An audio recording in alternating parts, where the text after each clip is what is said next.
No matter what your age is, there's still time to feel good in your body. So try these 4 moves. The seated shoulder stretch is amazing for resetting the posture, opening the chest, and making your whole upper body feel amazing. Now, to do this movement properly, what you're gonna do is bring your hands behind you and turn your fingertips to the outside. Now from there, scoot to the edge of your chair, and the first thing we do is we pull our shoulder blades back and drop our shoulders away from our ears as we lift our chest toward the sky. I don't want anybody rolling their shoulders forward and trying to lift their body like this. That's not gonna stretch the right muscles. So remember, shoulder blades back, scoot the butt forward, shoulders away from the ears, chest toward the sky. And at this moment, what we should do is we should feel these muscles between our shoulder blades squeezing together.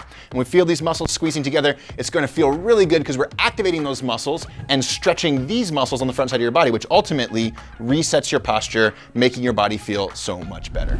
The seated twist is fantastic for stretching the upper back and the neck and making that part of your body feel amazing.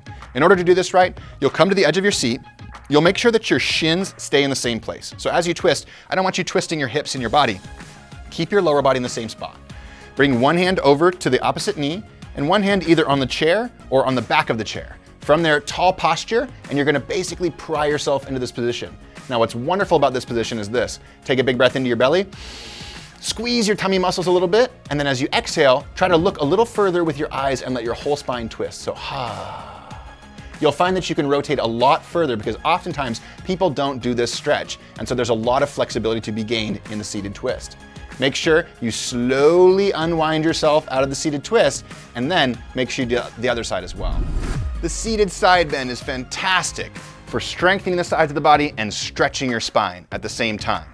Now, the big mistake people make with a seated side bend is when they lift their arm over their head, they kind of just cave their body to the side. So as you do this, imagine lifting your rib cage toward the sky and lifting your arm up as much as possible. Another mistake people make is they start to turn their palm forward like this and internally rotate the shoulder. So keep your thumb backwards as you lift your arm over your head as you come from side to side.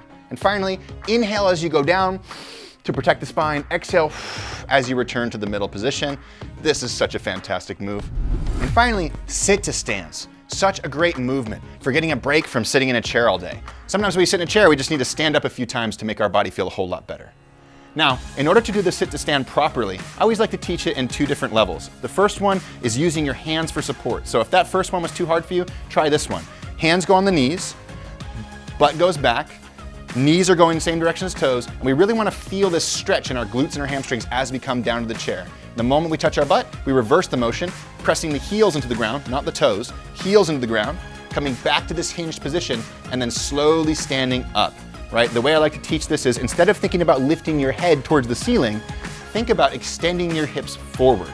That way we're putting the pressure on these big muscles, the glutes, the hamstrings, and the quads, and not just the quads and the knees at the same time. So starting with the supported sit to stand first, slowly and controlled moving, making sure we have all those points of perfect form, and then working on the sit to stand, where we just do a few repetitions every hour or so to get out of the chair and make our bodies feel amazing.